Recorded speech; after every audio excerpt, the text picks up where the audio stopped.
Buenos días a todos, muchísimas gracias por estar aquí, por la invitación de la asociación por esta jornada. Estoy encantado de estar aquí con vosotros y bueno, mi intención en esta presentación es hablar un poco sobre los frutos del capitalismo. ¿Por qué creo que es importante tratar este tema? Pues porque básicamente nadie lo comenta, ¿no? Nadie en la opinión pública, a nivel político, a nivel mediático, son muy pocos los que defienden pues todos los beneficios, las ventajas y las consecuencias de que vivamos en un mundo, en un contexto más o menos capitalista. Desde luego no puramente capitalista, más quisiéramos algunos, pero desde luego más o menos capitalista,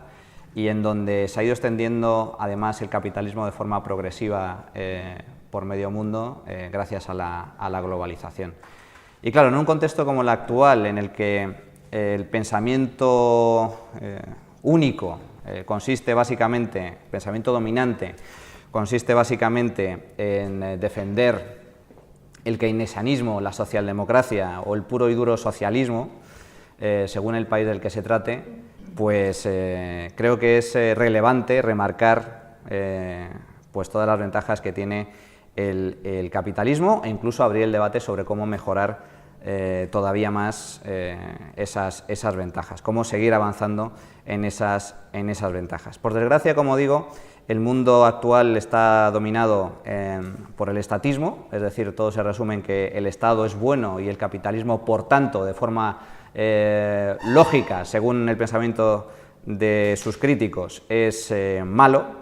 Y este es el mensaje con el que día a día nos bombardean por tierra, mar y aire, tanto a nivel mediático como político o económico. Mi intención, por lo tanto, es tratar de explicar o tratar de ofrecer algún tipo de artillería para combatir este tipo de mensajes, ¿no? Yo soy liberal básicamente por dos motivos. El profesor Bastos aquí presente, pues yo descubrí el liberalismo gracias a él y se lo agradeceré toda la vida porque a mí me cambió la vida el poder descubrir el liberalismo y saber interpretar la realidad mediante el enfoque liberal.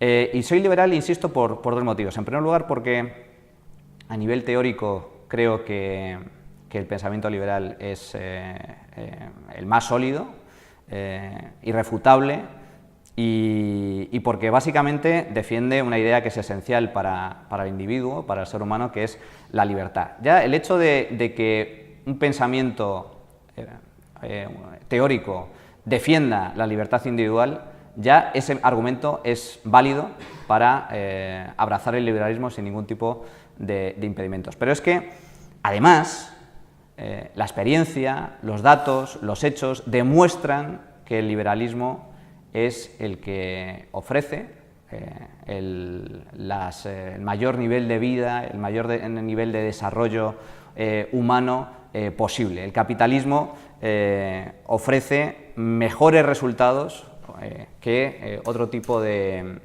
teorías económicas o pensamientos políticos. Y por lo tanto, desde el punto de vista de los resultados, es clave resaltar las ventajas del capitalismo. Y por lo tanto, voy a describir con algunos gráficos pues, cuáles son algunos de estos frutos. En primer lugar, cabe señalar que el mundo ha multiplicado su población por 7 en los 2 últimos siglos. El mundo ha visto cómo su población crecía de poco más de 1.000 millones de habitantes en el año 1800 a casi 7.000 millones. Aquí abajo esta es la población mundial, unos 1.000 millones en el año 1820 a 7.000 millones en el año 2010. Es decir, la población mundial se ha multiplicado por 7 en los 2 últimos siglos, desmontando, por tanto, todas las profecías catastróficas malthusianas sobre la escasez de los recursos, alegando que el crecimiento de la población iba a suponer el desabastecimiento general de alimentos, energía, recursos humanos, la devastación total. Pues bien, esa profética y, gracias a Dios, fallida devastación total, pues no se ha cumplido. La población mundial ha crecido de forma muy sustancial a lo largo de los últimos 2 siglos. Y además, esto es a nivel mundial. La población se ha multiplicado por 7, pero es que en América Latina la población se ha multiplicado por 20 desde el año 1820. Esto es América Latina, 23 millones, una población de 23 millones en el año 1820, han pasado a una población de 589 millones en el año 2010. Se ha multiplicado por 10 la población en el sudeste asiático, por más de 10 en África. Y si nos vamos más atrás, aquí, por ejemplo, observamos que el mundo fue un auténtico páramo para la humanidad durante miles de años. Esta es la evolución de la población mundial a lo largo de la historia, no solo en los 2 últimos siglos, sino retrocediendo a miles de años atrás. Y como observamos aquí, el gráfico es que habla por sí solo, es que no hay que dar más explicaciones. Vemos cómo la población mundial se mantiene durante miles de años absolutamente estancada, a un nivel muy bajo. A partir de los 2 últimos milenios crece un poco, va creciendo un poco. A partir de este es el año 1000, sigue creciendo pero de forma muy lenta, muy poco sustancial, hasta que llega el año 1800, finales del siglo XVIII, principios del siglo XIX, y el salto es simplemente exponencial.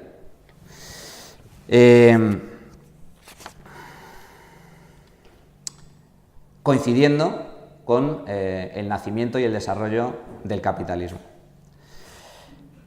La esperanza de vida al nacer ha pasado de 30 años a los 70 años a nivel mundial, mientras que en Europa occidental sobrepasa ya los 80 años y sigue creciendo. Los niños que nacen hoy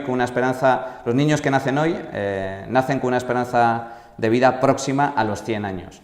Y algunos científicos avanzan que a los niños que nazcan en el año 2050 posiblemente su esperanza de vida superará ampliamente los 100 años de edad, gracias al desarrollo de la ciencia, a las mejoras en el sistema de salud, etcétera, etcétera. Pero me gustaría destacar lo que significa esto. Es decir, hace apenas 2 siglos, es decir, ayer, prácticamente ayer, la esperanza de vida media era de 30 años. ¿Esto qué significa? Pues que más del 50-60% de los que estamos aquí hoy estaríamos ya muertos.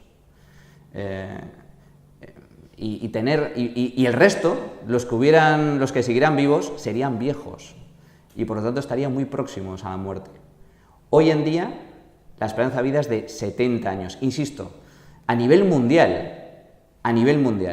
Lógicamente, la esperanza de vida es mayor en función de los países y las zonas. Pero la evolución ha sido muy positiva en todos los ámbitos. Aquí se permanece prácticamente estancada durante siglos y aquí aumenta. Esta es la línea azul, es la esperanza de vida media a nivel mundial, aumenta de forma muy sustancial a partir del año 1800. Aquí está Europa, Estados Unidos, los países más desarrollados. Esto es África, pero en África también vemos cómo ha aumentado de forma muy sustancial la esperanza de vida. Insisto, el cambio es no solo cuantitativo, sino sobre todo cualitativo, lo que significa para todo el ámbito, para toda la humanidad y para nuestra forma de pensar, nuestra forma de vivir, el hecho de haber más que duplicado los años de vida. Insisto, una vez más, gracias al capitalismo.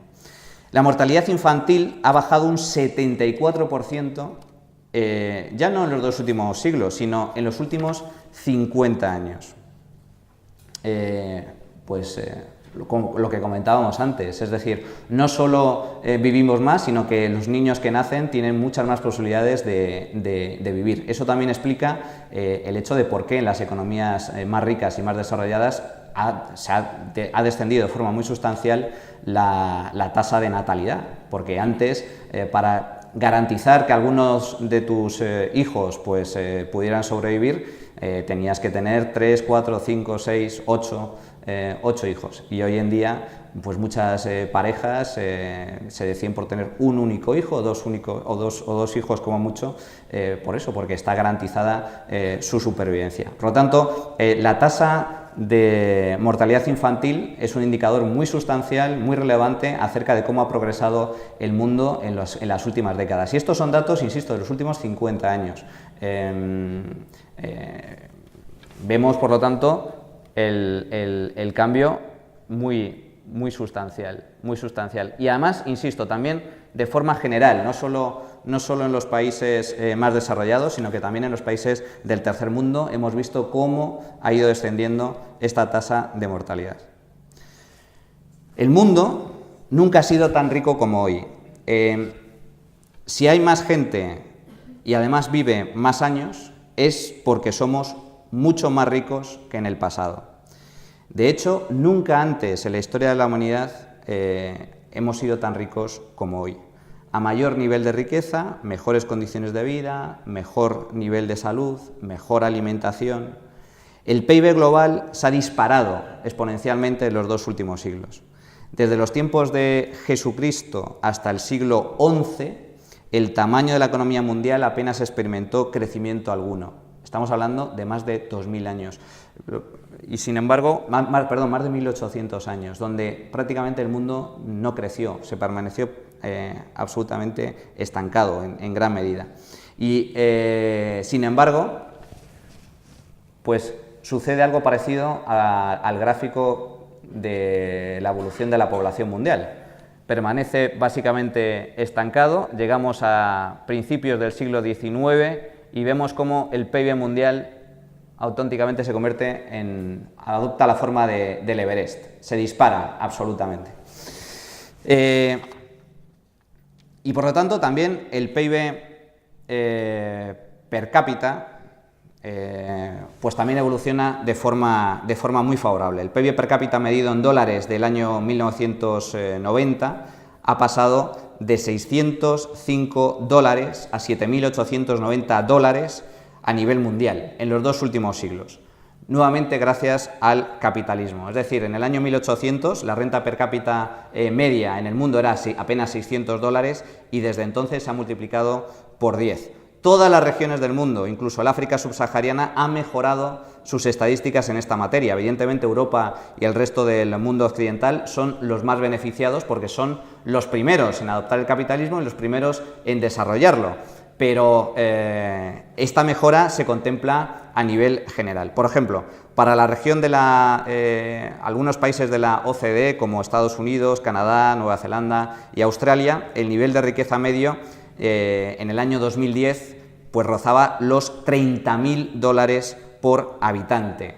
Pero también es significativo el salto adelante que da el este asiático. En el año 1960 la renta per cápita de los países del sudeste asiático eran de apenas $1.000 al año, es decir, una auténtica, un nivel propio del tercer mundo, inferior desde luego a la renta per cápita de Europa en el año 1820, es decir, hace apenas 50 años muchos países del sudeste asiático eran más pobres de lo que éramos los europeos hace 2 siglos. Más pobres. Eran países considerados del tercer mundo, donde la pobreza estaba extendidísima, donde la ruina era el día a día de la población, donde la esperanza de vida también era mucho más baja. Pues bien, medio siglo después, apenas 50 años después, la renta per cápita del sudeste asiático alcanza ya los $10.000 por habitante. Es decir, se ha multiplicado por 10 en los últimos 50 años. Probablemente no haya ningún otro ejemplo de la capacidad creadora del capitalismo que el último medio siglo de Japón y de Corea del Sur. Y en los últimos años incluso habría que destacar el caso de China. El sudeste asiático me parece paradigmático precisamente por eso, porque muestra a la perfección cómo el capitalismo modifica, transforma de forma absolutamente radical las condiciones de vida, el nivel de vida medio de la población en muy poco tiempo. Tailandia, Singapur, Hong Kong, todos estos países eran pobres hace 50, 60 años y hoy son ricos, superando incluso en renta per cápita a España y a muchos países europeos. El caso de Corea del Sur también es significativo. ¿Por qué? Porque hemos visto cómo a nivel de experimento sociológico evidencia perfectamente las ventajas del capitalismo y el desastre absoluto del comunismo. Corea del Norte, Corea del Sur, los dos parten de la misma renta per cápita, de las mismas condiciones de vida, pero en una parte existe una dictadura absolutamente sanguinaria como la comunista de Corea del Norte, y en el sur lo que ha triunfado es el capitalismo, y por lo tanto la evolución de todos los indicadores económicos y sociales en las últimas décadas es absolutamente divergente entre uno y otro. Pero el dato es muy sustancial, y esta gráfica de cómo aumenta el PIB per cápita a nivel mundial es muy paradigmática.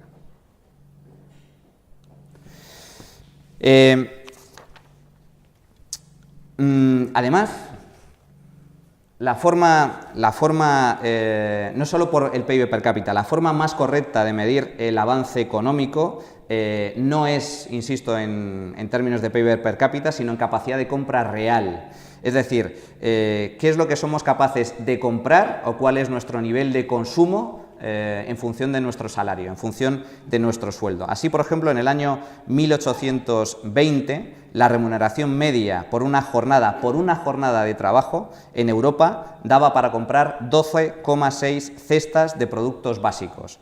En el año 2000, sin embargo, un sueldo medio daba para comprar 163 cestas de productos básicos, gracias tanto al incremento de la renta disponible como a la caída de los precios relativos. Es decir, no solo ganamos más, no solo somos más ricos, sino que además tenemos acceso a un ámbito de bienes y servicios mucho más amplio y mucho más barato.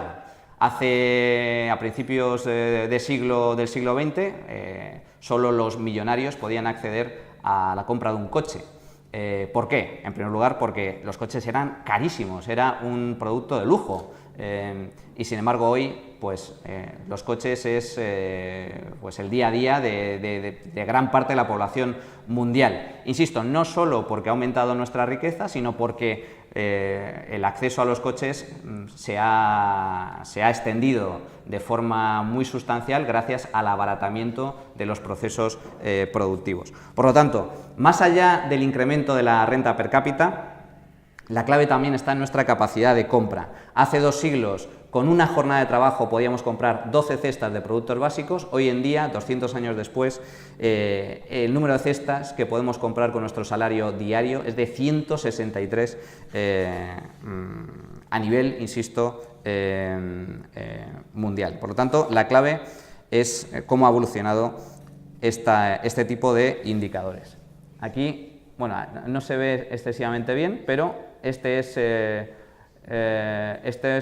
Occidente, y aquí está la cesta de productos básicos, 12,8 a 163. Pero vemos una evolución similar en otros países. Por ejemplo, en el este de Europa, que es la segunda columna, pasaron de 7,2 cestas básicas en el año 1820 a 38,6 cestas básicas a principios del año 2000. Y lo mismo en América Latina, en Sudeste Asiático, en el África subsahariana, incluso en el África subsahariana, pasando de 3 cestas básicas a 18,3 cestas básicas en los 2 últimos siglos. Y a nivel mundial, pues a principios del siglo XIX la capacidad de compra era de 5,7 cestas básicas y en la actualidad ronda las 43 cestas básicas. Por lo tanto, la evolución es absolutamente exponencial. Así pues, nunca antes en la historia de la humanidad hemos disfrutado de niveles de vida y de prosperidad como los actuales. Parece que la crisis económica que hemos sufrido en los últimos años, no solo en España, sino a nivel internacional, lo ha cegado todo, ¿no? Hoy en día abundan los análisis y las opiniones acerca de lo mal que estamos, acerca de lo mal que va todo. Pero yo creo que es muy importante abrir un poco la perspectiva temporal, abrir un poco la perspectiva histórica para percatarnos de cómo estábamos antes y de cómo estamos hoy, de cómo vivíamos antes y de cómo vivimos hoy. Es decir, ¿hay dificultades? Sí, hay problemas, desde luego, pero jamás hemos sido tan ricos como hoy, jamás hemos disfrutado de unas condiciones de vida como las actuales. Ya quisieran los reyes absolutistas de hace algunos siglos vivir como vive cualquier familia de clase media en la actualidad. Ni los reyes más poderosos habrían soñado con las comodidades que disfruta hoy en día gran parte de la población, ya no digo europea o norteamericana, sino mundial. El poder tener acceso a calefacción, el poder tener acceso a un nivel de salud, a unos avances tecnológicos y avances sanitarios como los actuales, es algo que era impensable hace apenas 2 siglos. Por lo tanto, hay que abrir un poco la perspectiva. Y dentro de este contexto, evidentemente, hay diferencias, es decir, las ventajas del capitalismo se evidencian a nivel mundial en diversos indicadores, pero el desarrollo del capitalismo ha beneficiado a unos países más que a otros. ¿Cuáles? Pues básicamente los países que han abrazado la libertad económica con mayor ahínco son los que han experimentado un mayor avance económico, social y también político. Los países más libres son también los países más ricos. Las economías calificadas en el índice de libertad económica como libres o mayormente libres disfrutan de ingresos per cápita que más que duplican los niveles promedio del resto de países y hasta quintuplican los ingresos de las economías reprimidas, es decir, de las economías más estatalizadas. En concreto, las economías calificadas como libres disfrutan de una renta per cápita media en paridad de compra de casi $53.000 al año frente a los $18.000 que presentan los países moderadamente libres o los escasos $8.000 anuales que experimentan las economías más estatalizadas. Este es el PIB per cápita en paridad de compra. Estos son los países más libres en renta per cápita, más de $50.000. Y aquí vemos cómo va bajando los ingresos per cápita en función del nivel de libertad de los distintos países. Los países más estatalizados, moderadamente libres o directamente reprimidos por la acción estatal, son también los más pobres. La mayor libertad económica se traduce en mayor rendimiento a varios niveles.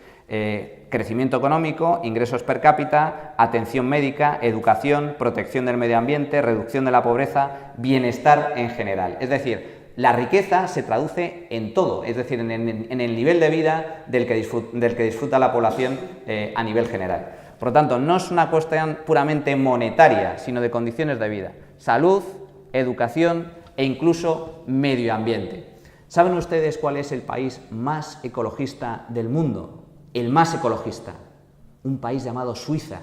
Suiza es considerado por la ONU, no por malvados capitalistas ni malvados liberales, por la ONU, es decir, una organización estatista y socialista, el país con mayor calidad medioambiental del planeta. Suiza, uno de los países más capitalistas del mundo. Por lo tanto, el capitalismo no solo se traduce en riqueza, sino en mejoras en las condiciones de vida a nivel general y también en mejoras de todo tipo de indicadores, incluso a nivel medioambiental. A nivel de desarrollo humano, básicamente. Por lo tanto, se mida como se mida este desarrollo humano, la libertad económica produce siempre y en todo lugar mejores resultados que el intervencionismo estatal. Las economías más libres gozan de más esperanza de vida, mayor nivel de salud, alta calidad educativa e incluso mejor desempeño medioambiental. Bien, claro, lógicamente, Puesto que el mundo nunca antes ha sido tan rico, igualmente nunca antes ha sido tan pobre, menos pobre. Se mire por donde se mire, la cuestión es que en el año 1800, hace apenas 2 siglos, más del 90% de la población mundial era extremadamente pobre. Cuando me refiero a extremadamente pobre, no me refiero a lo que ustedes están acostumbrados, o todos estamos acostumbrados a escuchar en los medios de comunicación, con lo del famoso umbral de la pobreza. No, eso no es pobreza. Eso es un indicador estadístico que tiene otro tipo de finalidades, pero no mide la pobreza real. Cuando me refiero a pobreza, me refiero a aquellas personas que viven con menos de $2 al día. Pues bien, en el año 1800, más del 90% de la población mundial vivía con menos de $2 al día. Es decir, más del 90% de la población mundial era pobre. Pobre de solemnidad, pobre real, pobreza real. Pues bien, ¿qué pasa en la actualidad? ¿Cuál es ese porcentaje? Según los últimos indicadores disponibles, el número o el porcentaje de pobreza a nivel mundial es del 17%. Hemos pasado del 90% aquí al 17% actual. Personas que viven con menos, con menos de $1,25 por día, según este indicador, en capacidad de poder de compra, datos del Banco Mundial. Y si se fijan, la evolución es desde el año 1820 decreciente, pero de forma más o menos progresiva, moderada, pero aquí se produce un punto de inflexión al término de la Segunda Guerra Mundial y baja de forma exponencial. Y aquí otro punto de inflexión en los años 80 y baja de forma todavía más sustancial. Si acotamos la perspectiva temporal, observaremos que en el año 1990, tras la caída del comunismo, tras la caída del muro de Berlín, el número de pobres ha pasado de 1.958 millones de personas a apenas 700 millones de personas en el año 2015. E insisto, cuando hablo de pobres, hablo pobres de verdad, menos de $2 al día. Este es uno de los puntos de inflexión. Tras la Segunda Guerra Mundial, lógicamente, se produce un cambio muy sustancial, pero tras la caída del muro de Berlín se produce una caída drástica del número de pobres a nivel general.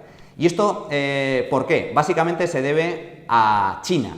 China es el país más poblado del planeta, pero China, tras la caída del muro de Berlín, modifica su política económica y empieza a reconocer o admitir de forma relativa, de forma muy limitada, principios básicos del capitalismo, como por ejemplo la propiedad privada, como por ejemplo la iniciativa para poder crear empresas, para poder disfrutar de los beneficios de tu trabajo y para poco a poco liberalizar su economía.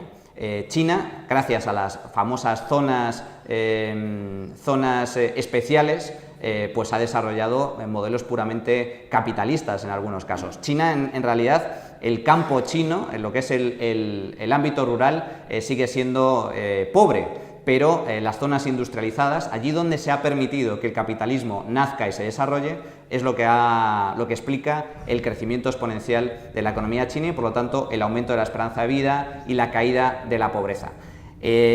Por lo tanto, la derrota del comunismo, la caída del comunismo, es lo que explica básicamente el desplome de la pobreza a nivel mundial en las últimas décadas. Y como consecuencia de esta caída de la pobreza, el índice de desnutrición se ha desplomado desde el 23,3% existente a principios de los años 90 a menos del 13% en la actualidad. La desnutrición a nivel mundial ha caído también de forma muy sustancial. Todos recordaremos esas imágenes de hambre en el tercer mundo y en muchos países emergentes o en vías de desarrollo. Pues bien, eso está en vías de extinguirse. Hay algunas proyecciones que señalan que para finales de esta misma década o incluso finales de esta década o principios de la siguiente, la pobreza a nivel mundial estará ya erradicada, prácticamente erradicada. Partimos actualmente de un nivel a nivel mundial del 17% de pobres a nivel mundial. Pues bien, algunas proyecciones señalan que este porcentaje prácticamente desaparecerá o se aproximará a cero en los próximos lustros. Por lo tanto, estamos ante algo histórico, ante algo inédito en la historia de la humanidad. El hecho de que no haya pobres en el mundo. Eso, que es lo que persigue, lo que vende tanto el socialismo, lo que venden tanto los políticos, los socialdemócratas, la lucha contra la pobreza, el éxito en la lucha contra la pobreza, no lo explica el aumento del Estado, no lo explica las políticas socialistas, no lo explica el intervencionismo estatal, lo explica el capitalismo, lo explica el crecimiento, el aumento y la extensión progresiva del capitalismo a nivel mundial. El capitalismo es el causante de que cada vez haya menos pobres en el mundo, y si todo va en la línea prevista, si se mantiene la tendencia actual, será el causante o el artífice de que el mundo, la humanidad, por primera vez en su historia, logre erradicar la pobreza. Eso es algo que, dicho así, parecería una utopía hace algunas décadas, y sin embargo estamos a punto de conseguirlo. E insisto, sean conscientes de dónde venimos. En el año 1800, 9 de cada 10 personas eran pobres de solemnidad, tenían problemas para poder comer, para poder alimentarse, para poder vestirse, para poder calentarse. Imagínense vivir en esa situación. Imagínense por un momento estar en esa situación, en el hecho de subsistir con lo mínimo, como hoy subsisten algunas personas en los países tercermundistas, en el África subsahariana. Imagínense a ustedes mismos en esa situación. ¿Y cómo estamos hoy? No solo nosotros, los países más ricos, sino a nivel mundial. En África tiene uno de los mayores ratios de móviles per cápita del planeta. En África mucha gente disfruta ya de agua corriente, de electricidad, de coches, de niveles de salud, niveles de bienestar, y eso va a seguir creciendo conforme vayan abrazando la globalización y conforme vayan abrazando el capitalismo. A mí, por lo tanto, me parece un dato muy relevante. Este es el porcentaje de desnutrición que les comentaba antes, cómo ha caído del 23,3% a principios de los 90 al 12,9% actual. Y una vez más, con relación a la pobreza, si antes hablábamos de que los países más libres son también los países más ricos, pues lo mismo podemos decir de la pobreza. Los países más libres son los países menos pobres, donde la pobreza tiene una menor nivel o un menor porcentaje. Entre las economías más libres, la incidencia de la pobreza real, entendida esta como porcentaje de la población que sufre carencias materiales severas, apenas ronda el 6% de media, mientras que las economías más reprimidas rondan el 22%, casi 4 veces más. Y dentro del mundo libre cabe destacar igualmente entre los países más capitalistas y los menos. Dentro del ámbito europeo, por ejemplo, Suiza, no por casualidad, es el país con menor índice de pobreza real, con solo un 0,7% de la población sufriendo carencias materiales severas. La pobreza en Europa se mide de forma distinta a como lo estábamos comentando ahora. No estamos hablando de personas que vivan con menos de $2 al día, sino personas que no tienen capacidad económica suficiente para acceder a determinados bienes y servicios. El término carencia material severa, o la forma de medir la pobreza que tiene Eurostat, incluye 7 indicadores, y si una persona no es capaz de alcanzar 3 de esos 7 indicadores, se considera que sufre carencias materiales severas. ¿En qué consisten estos indicadores? Por ejemplo, en no permitirse una semana de vacaciones al año. Por ejemplo, en no poder comer carne o pescado cada 2 días. Por ejemplo, en tener dificultades para pagar las facturas del hogar, el alquiler, la luz. Es decir, no estamos hablando de gente sin techo, estamos hablando de gente que no alcanza un nivel aceptable, o razonable, o mínimamente digno de vida desde nuestro punto de vista, desde nuestros estándares. Pues bien, el número de pobres definidos de esta forma en Suiza es del 0,7%, siendo además Suiza la economía más libre del continente y la quinta más libre a nivel mundial.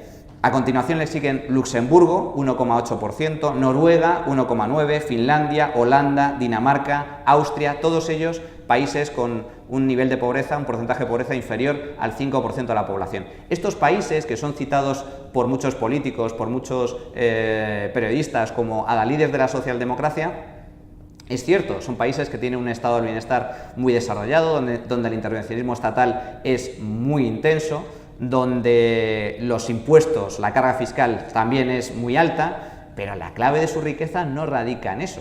Lo que obvian la mayoría de analistas es que los países del norte de Europa son también los países más libres de Europa. Es cierto que el Estado te roba la mitad de lo que ganas, sí, pero es que la otra mitad te la garantiza. Y además te facilita el hecho de que crees riqueza, no pone impedimentos a los empresarios, no pone impedimentos al capital, garantizan la seguridad jurídica y el cumplimiento de los contratos y son mercados muy libres. Por lo tanto, estos países, desde ese punto de vista, no deben ser vistos por nosotros como adalides de la socialdemocracia, sino como adalides del libre mercado en donde existe el libre mercado. De hecho, el estado del bienestar en muchos de estos países no es estado del bienestar al uso, como nosotros lo entendemos en España, sino puesto que muchos servicios públicos están privatizados.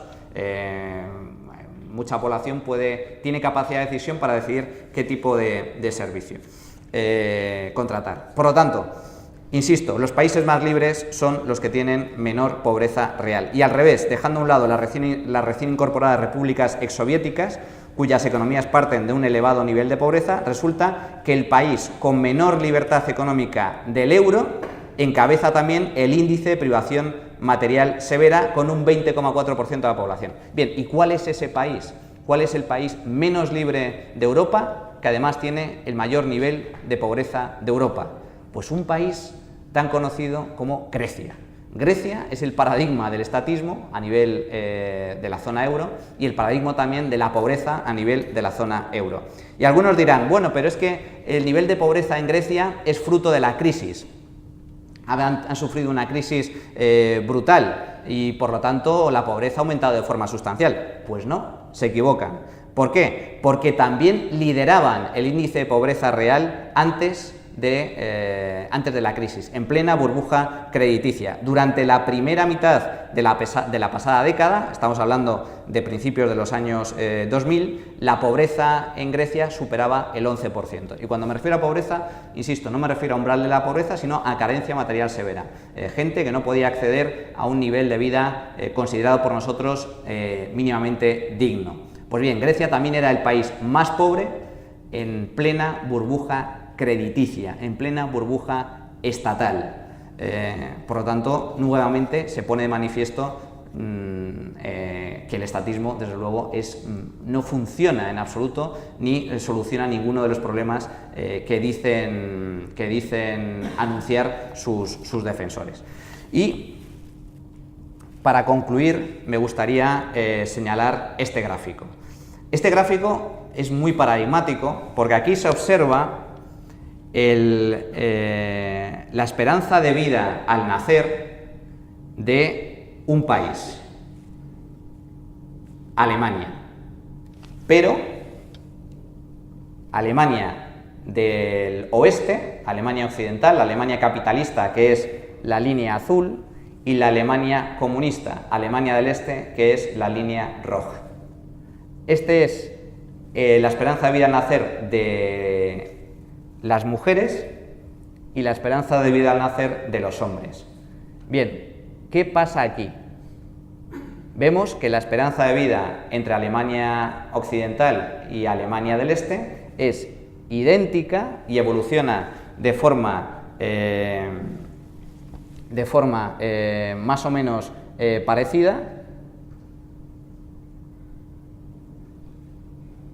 pero sigue siendo de forma más o menos parecida desde el año 1950 hasta el año 1970 aproximadamente. Y aquí vemos, en el año 1900, tras la caída del muro de Berlín, cómo se produce una divergencia,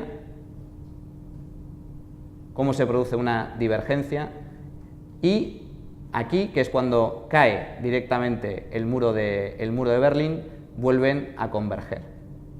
Por lo tanto, ¿esto qué significa? Esta brecha es lo que explica, es decir, al principio de la implantación del comunismo, más o menos la esperanza de vida evoluciona de forma similar, pero conforme se va implantando y conforme se va extendiendo en el tiempo, la divergencia se acentúa entre la esperanza de vida de los alemanes del oeste y la esperanza de vida de los alemanes del este. Cuando cae el muro, la distancia, aquí ven, es muy sustancial, de varios años. En la Alemania del oeste, la esperanza de vida es de casi 80 años en el año 1989, mientras que en Alemania del este es de casi 4 años menos. Pues bien, una vez que cae el muro, vemos cómo nuevamente vuelven a converger. En Alemania del oeste sigue creciendo la esperanza de vida y en la Alemania del este crece, pero de forma mucho más sustancial, hasta el punto de casi converger. En definitiva, para terminar y a modo de conclusión, me gustaría destacar que la práctica del liberalismo, la práctica del capitalismo, no solo se traduce, por lo tanto, en más riqueza, en mayor nivel de vida, en más bienestar social, en más empleo, sino que además se refleja igualmente en un amplio marco de derechos y libertades individuales e incluso en menores tasas de corrupción. Los países menos corruptos del mundo son también los países más libres del mundo, mientras que países puramente estatistas como Venezuela y otros países donde el Estado tiene mucha capacidad de decisión son igualmente los más corruptos. Por todo ello, creo que la conclusión es evidente. No solo no necesitamos más Estado, sino que necesitamos mucho más mercado para seguir avanzando hacia un futuro de esperanza, ilusión y prosperidad. Yo soy optimista de cara al futuro. Creo que el siglo XXI, a pesar de todas las dificultades, a pesar de todas las trabas, a pesar de la gran capacidad de influencia que sigue teniendo el estatismo, creo que será el siglo en el que, por primera vez en la historia de la humanidad, la pobreza se habrá erradicado, en donde disfrutaremos todavía más de mayor capacidad adquisitiva, de mayor progreso humano, de mayores condiciones de vida, de mayor riqueza general, a no ser que, bueno, siempre puede suceder una hecatombe, una tercera guerra mundial y volver marcha atrás, pero la clave del asunto es que 2 siglos de capitalismo han demostrado que las ventajas, los frutos de los que disfrutamos hoy han sido muy sustanciales y serán muchísimo más sustanciales, muchísimo más relevantes en las próximas décadas, siempre y cuando se mantenga la actual tendencia de consolidación del capitalismo en los países donde ya está implantado y extensión progresiva del mismo en los países donde todavía no lo han abrazado o lo han abrazado tímidamente. Así que, bueno, pues muchas gracias por vuestra atención. Hoy ha sido un placer.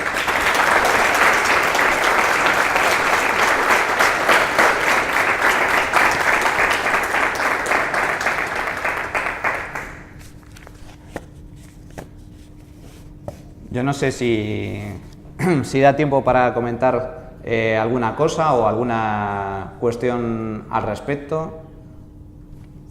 ¿Sí?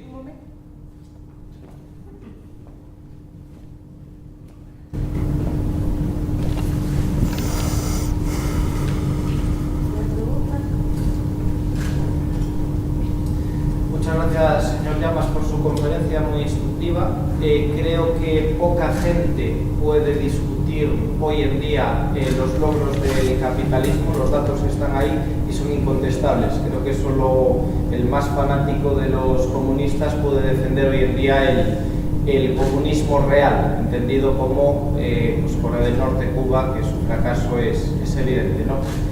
Sin embargo, aunque soy liberal, quisiera hacer una autocrítica del liberalismo en general.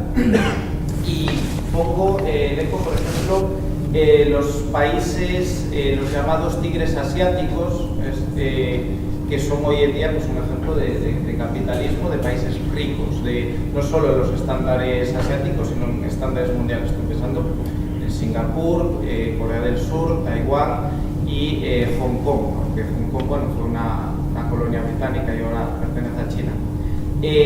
¿Y cuál es mi crítica? Estos países no son ricos porque el liberalismo generase de manera espontánea dentro de ellos como no, son ricos porque sufrieron dictaduras que desde arriba obligaron a implantar es decir, entonces efectivamente son ricos por el intervencionismo. Estoy pensando en Lee Kuan Yew, en Singapur, Chiang Kai-shek en Taiwán, es decir, Taiwán es rico gracias a que Lee Kuan Yew perdió la guerra civil en China y se refugió en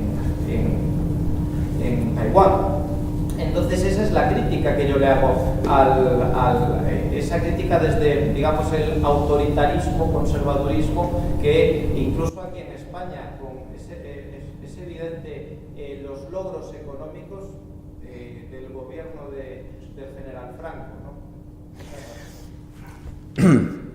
A ver, dentro de ese tipo de ejemplos que has mencionado, es cierto que Singapur es una dictadura, pero es una dictadura a nivel político, es decir, hay ciertas libertades que están restringidas. Tú no puedes crear un partido libremente y presentarte, hay ciertas restricciones a la libertad de prensa, a la libertad, a la libre opinión, tienen unas medidas muy duras en cuanto al ámbito de ciertos derechos civiles y libertades civiles. Todo eso es cierto. Pero al mismo tiempo es el país más libre del mundo, uno de los países más libres del mundo, a nivel no solo económico. Entonces, claro, yo ahí siempre planteo una cuestión. Bueno, yo creo que Singapur, aun siendo una dictadura a nivel formal, a nivel político, donde el poder político descansa sobre una élite prácticamente inamovible, a pesar de ello, la población de Singapur goza de muchísima mayor libertad que muchas democracias occidentales. Y yo creo que eso es un debate muy, muy interesante, ¿no? Es cierto que existen ciertas restricciones, insisto, en cuanto a una cuestión, que es decidir quién te gobierna. Pero la clave, desde mi punto de vista, no es quién te gobierna, sino cómo te gobierna. Y eso es esencial. La democracia lo único que garantiza, o lo único a lo que da respuesta básicamente es al quién. Tú puedes decidir, la gente en general con su voto puede decidir quién gobierna.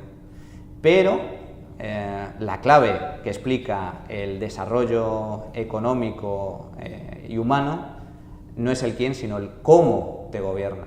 Venezuela, hoy en día yo creo que está claro que es más una dictadura formal que otra cosa, pero hay que reconocer una cosa, Chávez ganó las elecciones y las ganó limpiamente, por mayorías abrumadoras.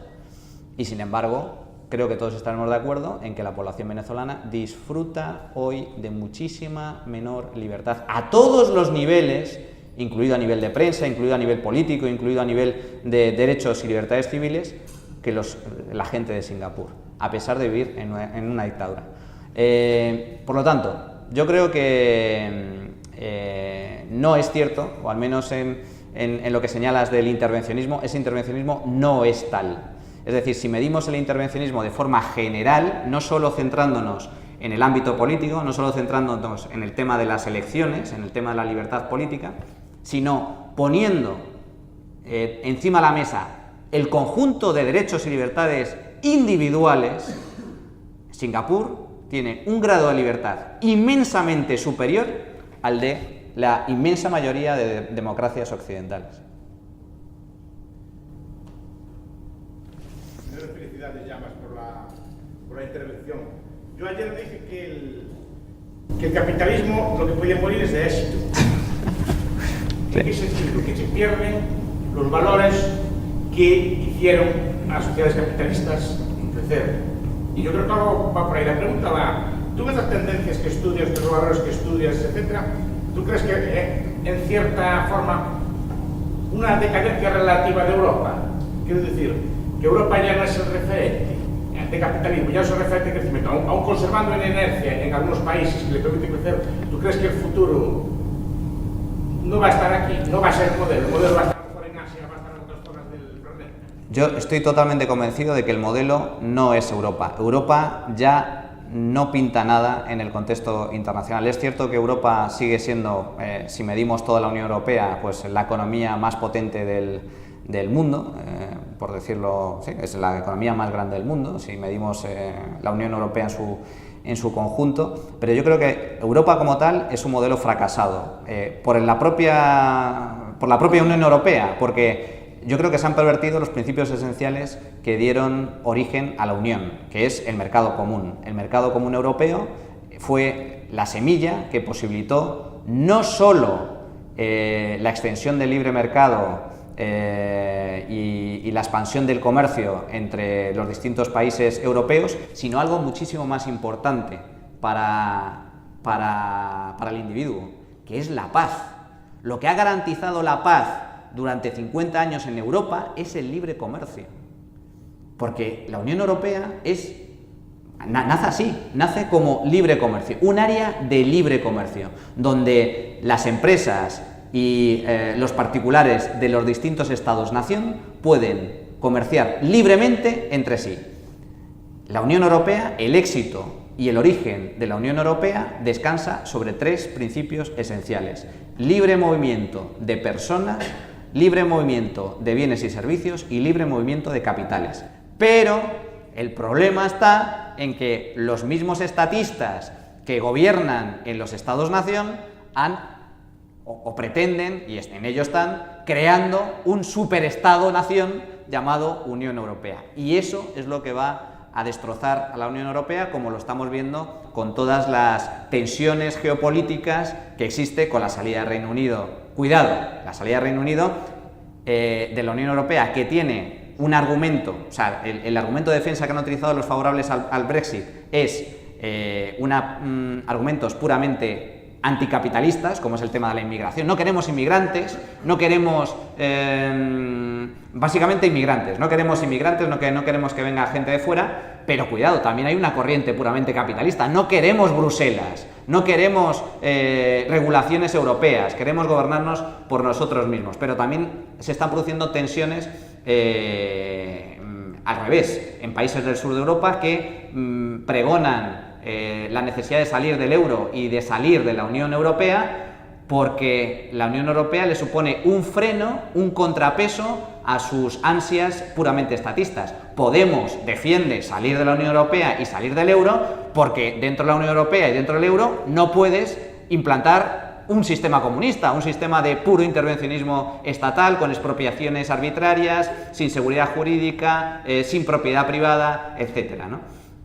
Por lo tanto, el hecho de crear una estructura política yo creo que es lo que está destrozando Europa, precisamente por este tipo de tensiones. Si la Unión Europea fuera puramente o se mantuviera fiel a sus principios esenciales de libertad comercial y libertad económica, Europa tendría un gran futuro, pero no lo veo así.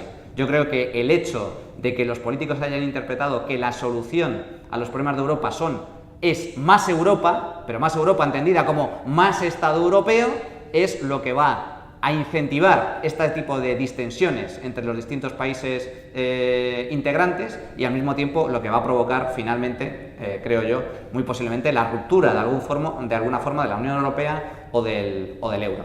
Y al mismo tiempo, profesor, estoy totalmente de acuerdo. Yo creo que el avance económico a nivel mundial en las próximas décadas se va a situar básicamente en el sudeste asiático. Yo creo que el eje del crecimiento mundial, el eje de la riqueza a nivel mundial, ese gráfico también lo tengo, pero no lo he incluido. Hay un indicador que mide el eje económico mundial y a lo largo de la historia, y vemos cómo pues hace algunos siglos la riqueza se concentraba en China, básicamente en Asia. con la revolución industrial se concentra en Europa, el eje pasa a situarse en Europa y posteriormente, ya en este siglo, perdón, en el siglo pasado, pasa al Atlántico, es decir, Europa, Estados Unidos. Pues bien, el eje está volviendo otra vez a sus orígenes, se está trasladando hacia el este, se está trasladando hacia China, hacia los países del sudeste asiático, hacia Europa del Este. Europa del Este para mí es la gran esperanza de Europa, es Europa del Este. El hecho de que hayan disfrutado de los frutos del comunismo les ha vacunado durante al menos 2 generaciones. Yo no digo más, pero 2 generaciones están vacunados. Los que han vivido el comunismo y los hijos de los que han vivido el comunismo, que son los que les explican los padres a los hijos: ay no, hijo mío, el comunismo es muy malo, ahora vivíamos fatal, eso era horrible, ¿no? Ya los nietos ya no pondría la mano en el fuego, pero desde luego por 2 generaciones están vacunados. Y yo creo que la esperanza de Europa radica en los países del este de Europa, que tienen una mentalidad también muy contra Bruselas, muy contra el superestado europeo, muy a favor del libre mercado. Creo que fue un expresidente checo el que dijo: nosotros no hemos salido de debajo de la bota de Moscú para ahora someternos a la bota de Bruselas. Y yo creo que eso resume perfectamente a la perfección el pensamiento dominante en el este de Europa. Pero el hecho de que el capitalismo en Europa se mantiene la esencia, pero el progresivo intervencionismo estatal está minando todas las ventajas del capitalismo en las últimas décadas en Europa, y lo mismo sucede en Estados Unidos. Cuidado, el auge de Donald Trump yo creo que es algo muy preocupante desde ese punto de vista, y también el discurso radical que ha adoptado Hillary Clinton a raíz del éxito que ha tenido Bernie Sanders. Es decir, ahora mismo Estados Unidos se está europeizando, lo cual es terrible para los norteamericanos, pero esto no está sucediendo en el sudeste asiático. En el sudeste asiático sucede todo lo contrario. China cada vez más va poniendo en marcha políticas o principios capitalistas, con muchas limitaciones, pero al fin y al cabo capitalistas, y en el sudeste asiático, a pesar de la ausencia de ciertas libertades políticas y civiles, como el caso de Singapur y otros países, Tailandia sería otro ejemplo, etcétera, sin embargo, son férreos en la defensa del capitalismo. Y un dato curioso, que a mí, yo creo que también, a modo de resumen, indica muy bien por dónde van los tiros. Hay un indicador muy relevante, realizado a través de encuestas internacionales, en el que se pregunta a la población si está su sintonía con el capitalismo. ¿Se considera usted capitalista? ¿O le gusta a usted el capitalismo? Pues bien, el país más capitalista del mundo, donde la población se manifiesta abiertamente a favor del capitalismo, es un país llamado Vietnam. Y gobernado por comunistas. Efectivamente. Efectivamente. Y el país, uno de los países más anticapitalistas del mundo, o al menos de los países desarrollados, es España. Gobernado por la derecha. Gobernado por la derecha.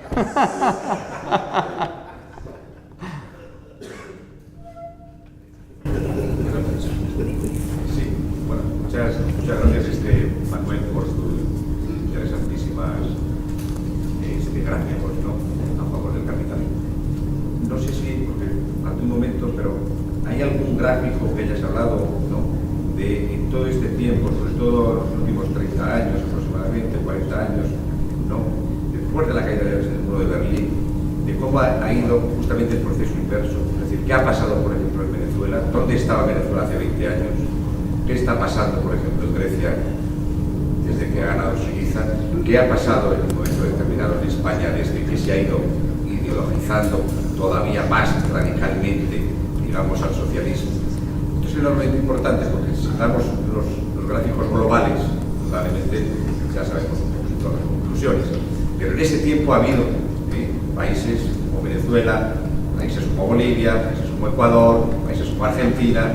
En este momento está Colombia, digamos, contaminándose, diríamos, con todo ese proceso. ¿Tienes algún gráfico al respecto? Sí, no lo he incluido aquí, pero en su día escribí algo al respecto, concretamente en 2 países, Argentina y Venezuela.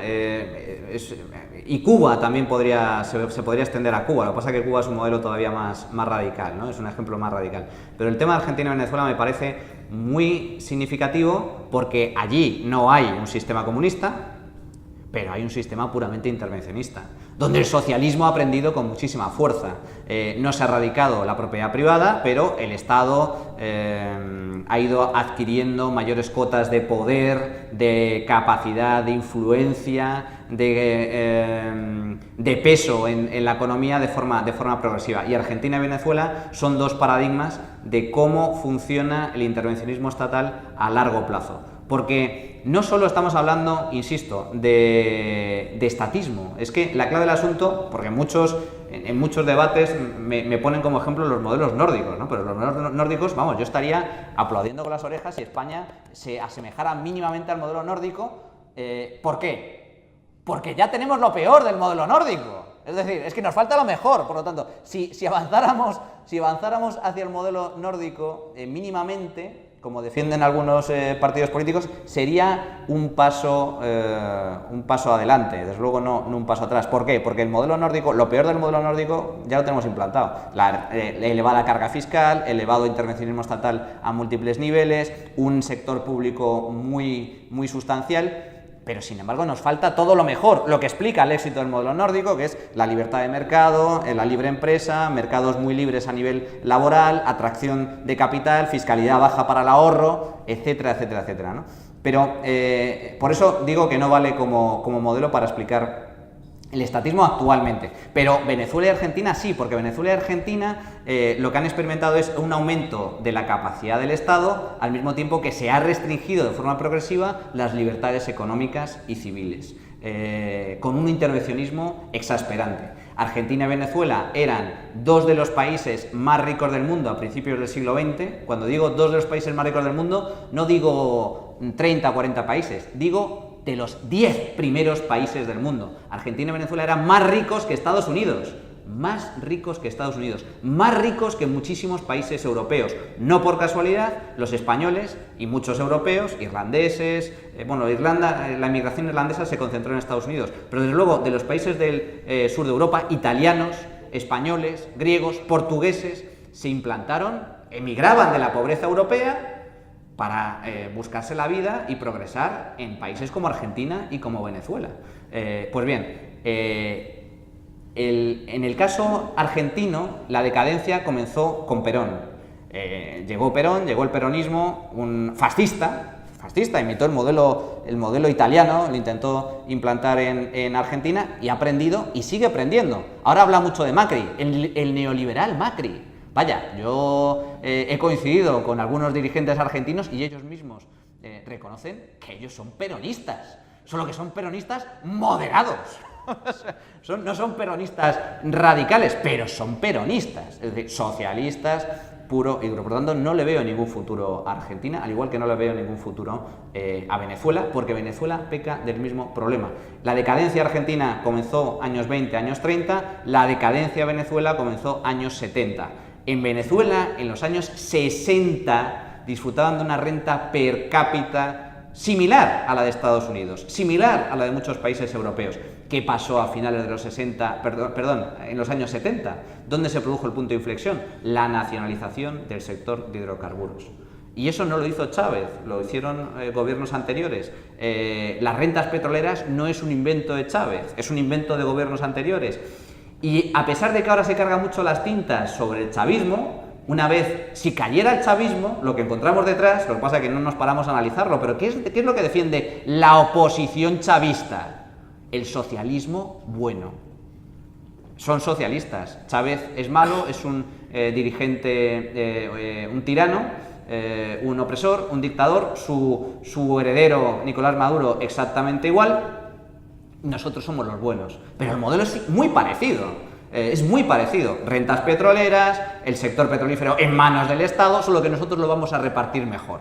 Por lo tanto, tampoco veo futuro en Venezuela. Y en Europa, por volver un momento a ese punto, yo soy muy crítico con la Unión Europea, yo soy muy crítico con muchas de las políticas que se están haciendo a nivel europeo, pero también digo una cosa, menos mal que algunos países como España, entre otros del sur de Europa, estamos en la Unión Europea y estamos dentro del euro. El euro nos ha salvado. Nos ha salvado en el sentido de que si llegamos a estar fuera del euro, posiblemente ahora mismo no disfrutaríamos de una inflación prácticamente nula, sino de una inflación muy sustancial. Es decir, los que ahora pregonan, como decía antes, la salida del euro y la salida de la Unión Europea en los países del sur de Europa, el gran problema está en que, pudiendo defender esa salida, por ejemplo el modelo suizo, que no está dentro de la Unión Europea ni está dentro del euro, pero tiene acuerdos comerciales con la Unión Europea, es decir, respeta los principios esenciales del mercado, muchos de estos partidos antieuropeístas lo que defienden es la salida para todavía avanzar más o profundizar más en el intervencionismo estatal, en las políticas de antimigración, por lo tanto restricciones a la libertad de movimientos de personas, libertades civiles e incluso estabilidad monetaria, porque muchos de estos países, muchos de estos partidos, muchos de estos políticos defienden salir del euro para imprimir todavía más dinero a fin de generar inflación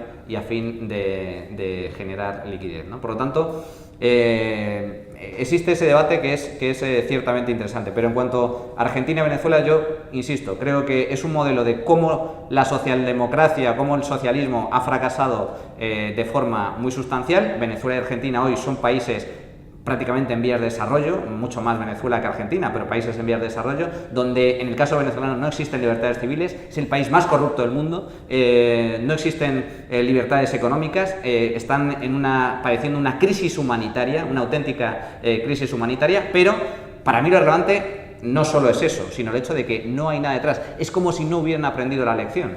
Es que los argentinos siguen siendo peronistas y los venezolanos siguen siendo a su modo chavistas.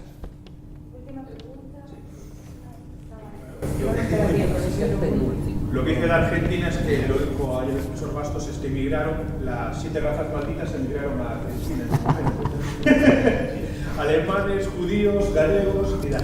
La pregunta era si hay algún estudio de qué velocidad de la implantación de medidas liberales, qué velocidad de tener, de visualizar los éxitos, ¿no? Si ahora de repente en España empezamos a poner políticas liberales, ya que tenemos lo malo, vamos a poner lo bueno.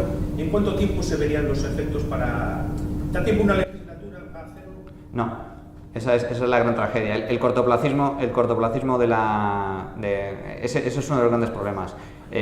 Los políticos piensan a muy corto plazo y el cortoplacismo, desde ese punto de vista, juega en contra. Ahora bien, con datos encima de la mesa, ¿en cuánto más o menos se puede visualizar un cambio sustancial, relevante, en el nivel de vida de un determinado país implantando políticas liberales? Yo te voy a poner, te puedo poner varios ejemplos. Uno, Irlanda. Irlanda era el país más pobre, se dice pronto, más pobre que Grecia, el país más pobre de Europa hace 30 años. Y hoy la renta per cápita en Irlanda, no somos conscientes de ello, es que la renta per cápita en Irlanda es superior a la española, son más ricos que los españoles. Y eso ha sido gracias a un cambio en las políticas económicas, que básicamente se ha traducido en una mejora muy sustancial de forma progresiva, pero yo pondría como plazo temporal 10 años. 10 años desde que se implantaron las primeras medidas de corte liberal en Irlanda, sobre todo con la reducción de impuestos, la apertura económica, la apertura comercial, y el hecho de que la población experimentara un aumento de su nivel de vida significativo, que la mayoría de la población percibiera que sus condiciones de vida han mejorado de forma muy sustancial. Por lo tanto, con 2 legislaturas, que quizás el plazo de 4 años que marca una legislatura no es suficiente, pero si se logran encadenar 2 legislaturas consecutivas implantando medidas mínimamente liberales, yo creo que eso sí abre un ámbito de esperanza. Es muy habitual que si un partido consigue una victoria electoral, repita, si todo va bien, no hay una gran crisis, pueda repetir legislatura. Pues bien, 2 legislaturas de aplicación de medidas liberales se traducirían al final de esas 2 legislaturas en un aumento bastante significativo en cuanto a las condiciones de vida. Irlanda es un ejemplo, los países del norte de Europa son otro ejemplo. Básicamente en el plazo de 10 años el puro estado del bienestar, el puro estatismo del que disfrutaban los países escandinavos hace 30 o 40 años, cambió de forma sustancial a raíz de una crisis económica. Suecia y otros países del norte sufrieron una crisis muy sustancial a principios de los años 90, cambiaron sus políticas del estado del bienestar y básicamente en 10 años también, en el plazo de 10 años experimentaron un auge muy relevante. Y lo mismo con los países del este de Europa. Por lo tanto, yo creo que en un plazo razonable de 10 años, aplicando medidas, insisto, mínimamente liberales, se pueden notar cambios. Brevemente, la demostración de que el capitalismo ha acabado con la pobreza es que el mantra socialista ya no es la pobreza, es la desigualdad. Ahora somos todos ricos, pero unos más ricos que otros. Correcto. Después, sobre todos los beneficios del capitalismo, hay un libro que me encantó, no sé si es Matt Ridley, es El optimista racional. Todo esto que has hablado está ahí muy bien explicado. De hecho, aborda cómo la tecnología capitalista nos ha permitido dedicarnos a otra cosa y salir de ser un pueblo agricultor. Y aborda también el tema de los transgénicos, que me encantó la forma en que lo plantea él y cómo está eliminando un montón de problemas que veníamos arrastrando. Pero quería hacer un comentario sobre lo de Venezuela. De verdad, cada día estoy más convencido que es para estudiarla. Venezuela en los años 50, que tuvimos nuestra última dictadura formal con Marcos Pérez Jiménez,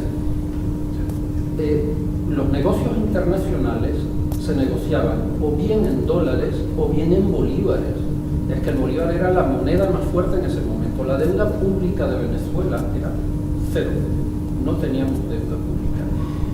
Marcos Pérez Jiménez se instaura, curiosamente, por un golpe de Estado que dan a Medina Anguerita los socialdemócratas, la Acción Democrática. Lo que pasa es que le salió mal el cuento y se quedó un militar con el poder. En 50 años de socialdemocracia, pues hemos visto un poquito lo que ocurre. Con Marcos Pérez Jiménez, es cierto, no podías dedicarte a la política, sobre todo si eras comunista. Pero, tío, si quieres montar un negocio, tú mismo.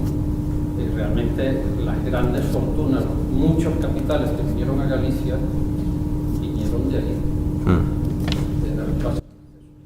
Sí.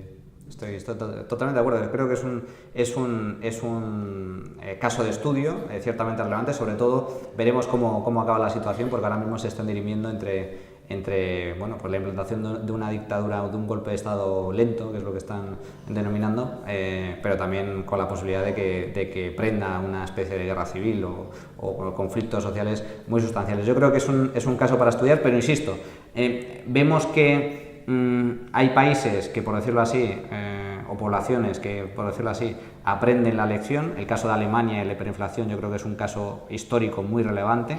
¿Por qué los alemanes, cuando se habla, es que conocer la historia es fundamental, ¿no? Cuando se habla de, es que son muy ortodoxos, es que cómo son tan ortodoxos en política monetaria, en estabilidad de precios, si lo bueno es la inflación. Hombre, es que ellos han, insisto, el hecho de la memoria colectiva, ¿no? De cómo 2 generaciones de alemanes se ha implantado de forma mayoritaria lo malísimo que es imprimir billetes, lo malísimo que es imprimir dinero, lo malísimo que es la inflación. ¿Por qué? Porque sufrieron los frutos de la hiperinflación, que, por cierto, entre muchas de sus consecuencias negativas, posibilitó también el auge posterior del nazismo, ¿no? Es decir, esa enorme crisis y pobreza que generó la hiperinflación durante la República de Weimar, pues explica en gran medida los males posteriores. Y eso quedó implantado en el colectivo alemán, y aprendieron la lección. De hecho, a mí uno de los titulares que más me ha gustado en los últimos años durante la crisis es cuando, creo que fue, no sé si fue Trichet o fue Draghi, ahora mismo no recuerdo, pero cuando cruzaron una de las líneas rojas del mandato del Banco Central Europeo y empezaron a comprar deuda pública en el mercado secundario, uno de los titulares que yo leí al día siguiente en la prensa alemana es: el Banco Central Europeo ha muerto. ¡Viva el marco! Claro, porque es que el Banco Central Europeo es el Bundesbank alemán y el euro es el marco alemán. Y ellos están en contra de ese tipo de políticas. Y antes comentábamos la posible ruptura de la zona euro. Y yo creo que la ruptura de la zona euro, en caso de producirse, se producirá por el norte. Serán los países riscos los que digan, hasta aquí hemos llegado, yo me voy. Ese riesgo también existe. Pero insisto, el tema de cómo, a través de experiencias traumáticas, la población aprende. El caso de países del este, el caso de Vietnam que hemos citado, el caso de Alemania, pero otros no. Argentina, llevan decadencia 70 años y la mayoría de argentinos son peronistas y ni se te ocurra hablar del libre mercado, la libre empresa o los beneficios del capitalismo porque te miran raro. Y en Venezuela sucede exactamente igual. Es decir, el pensamiento dominante se ha implantado absolutamente en esas sociedades. Y en España, hasta cierto punto también. Pero gracias a Dios hay esperanza, como bien demuestra el hecho de que estemos aquí hoy reunidos. Muchas gracias.